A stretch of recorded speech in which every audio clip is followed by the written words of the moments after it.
কে হবেন শাকিব খানের পরবর্তী সিনেমার নায়িকা? দেশি নাকি বিদেশি?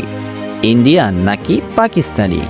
Once upon A time in Dhaka এই সিনেমার নামটাই এখন ঢালিউডে হট টপিক। আর তার থেকেও বড় আলোচনার বিষয়, শাকিব খানের বিপরীতে এবার কার মুখ দেখা যাবে। ভেতরের খবর বলছে গল্প এবার শুধু ঢাকার গণ্ডিতে নয়, ছড়িয়ে পড়বে আন্তর্জাতিক প্ল্যাটফর্মেও। আর সে কারণেই নায়িকা নির্বাচনেও আসছে বিশাল চমক। গুঞ্জন রয়েছে এই সিনেমায় দেখা যেতে পারে দুই দেশের দুই জনপ্রিয় মুখকে। পাকিস্তানের স্টাইলিশ দিবা দুলি ফিশান, যিনি ইতিমধ্যেই বলিউড এবং টেলিভিশনের দাপুটের সাথে কাজ করছেন, আর ভারতের মিষ্টি আর ট্যালেন্টেড অভিনেত্রী মধুমিতা সরকার, যাকে দর্শকরা ভালোবাসেন বৌমা চিনি এই ওয়েব সিরিজে দুর্দান্ত অভিনয়ের জন্য। ইন্ডাস্ট্রির ঘনিষ্ঠ সূত্র বলছে শাকিব খান নিজেই নাকি চাচ্ছেন এবার এমন এক মুখ যার গ্ল্যামার বাংলাদেশ ছাড়িয়ে আন্তর্জাতিক স্ক্রিনেও আলো ছড়াতে পারে। তবে নায়িকা কে হবেন তা নিয়ে এখনো অফিসিয়ালি কোনো ঘোষণা আসেনি। তবে সবকিছু ঠিকঠাক থাকলে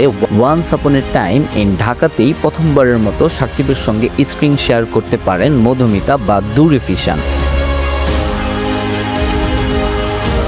আপনার মতে কার সাথে শাকিব খানের কেমিস্ট্রি জমবে বেশি, মধুমিতা নাকি দুলি ফিশান? নিচে কমেন্টে জানাতে ভুলবেন না। আর ঢালিউডের আরও এক্সক্লুসিভ আপডেট পেতে লাইক, কমেন্ট আর সাবস্ক্রাইব দিয়ে সাথেই থাকুন। ধন্যবাদ।